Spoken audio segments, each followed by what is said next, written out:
For me, as a kid who grew up here in Laurel, I wanted it to be something that it wasn't in high school. I wanted it to be like in the movies, like small towns and movies where all the businesses are open and there are bookstores and there are cafes and coffee shops. And what we had was one coffee shop and one antique store, and that was it. There was nothing there but a bunch of feral cats and empty storefronts. But then our best friends from college and family members both renovated lofts in downtown.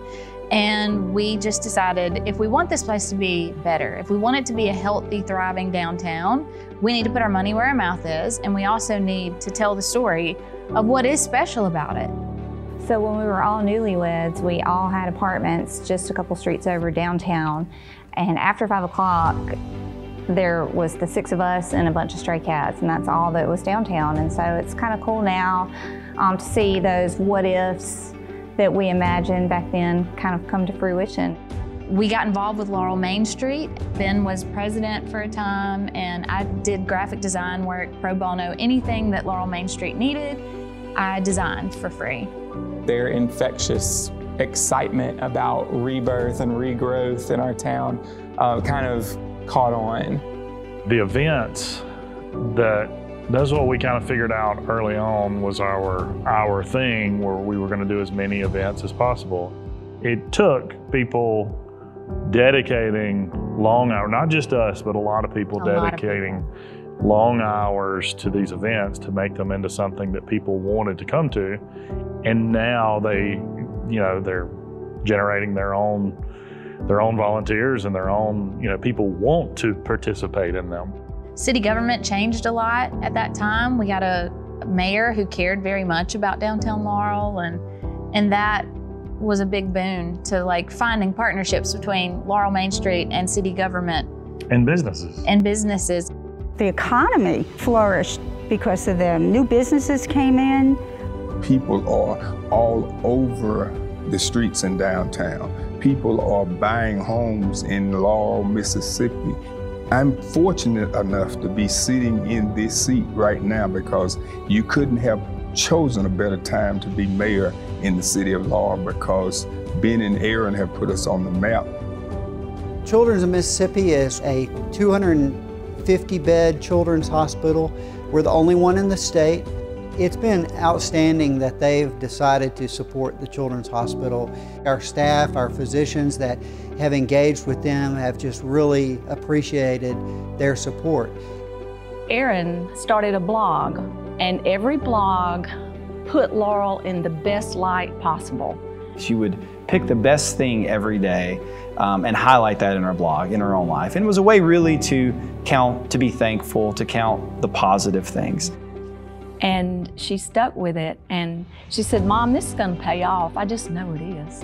So all of this revitalization began in 2008, and the show came along 8 years later, in 2016.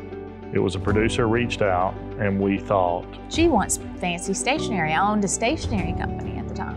And that's not what she wanted. She wanted to know if we'd ever thought about being on TV, because she had read my journal. I wrote every day about the best thing that happened every day, and about renovating our loft and the work we were doing in downtown and renovating our house in downtown. And she just wondered if we had thought about ever being on TV. The beauty of Hometown and that television show is that from the beginning, Ben and Erin wanted the other part, or the other star of the show, to be Laurel. It wasn't so much about them as it was also to be about our town. Ben and I use old houses to show families how they can live their most personal and best life there. And in the process, we introduce people to our community, and we get to revitalize our hometown. To get to do it over and over and over, every couple months, we're gonna have a string of 5 Christmases in a row. Reveal days, and we get to show these people their home, and they see their future. We see a house that we got to help lovingly restore, but what they see is their future and the setting for that. It's a learning experience for us. It's a Christmas morning experience for us. When I watched her, I thought they meshed so well, because she is really sort of the artist, and he's the one that takes the ideas and put them into practice. I don't know that revitalization has created a change of perception or the change of perception created the revitalization, but there was a time where people had forgotten what was great about their hometown. And in the last few years, you've really seen a change in perception and a change in people's pride of place. And people have really started to embrace the great things about this community and are proud to call Laurel home. Everyone there is sort of orbiting around the success of the show and the feelings it inspires about home and about small towns. The show and its impact it's been so great for the state.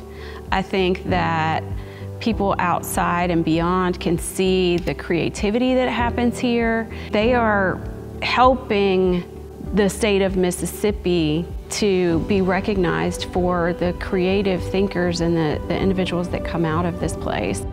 The impact is not just in Mississippi, it's outside of Mississippi wanting to draw people in.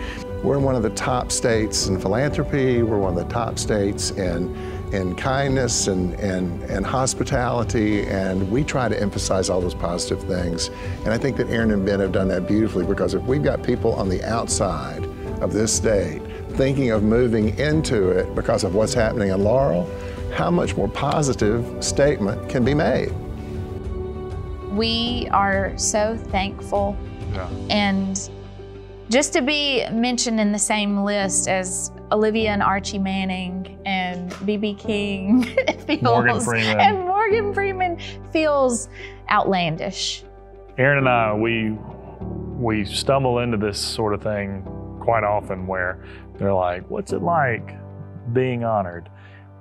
And seriously, it feels like you should have gotten someone else. Someone better. Someone better.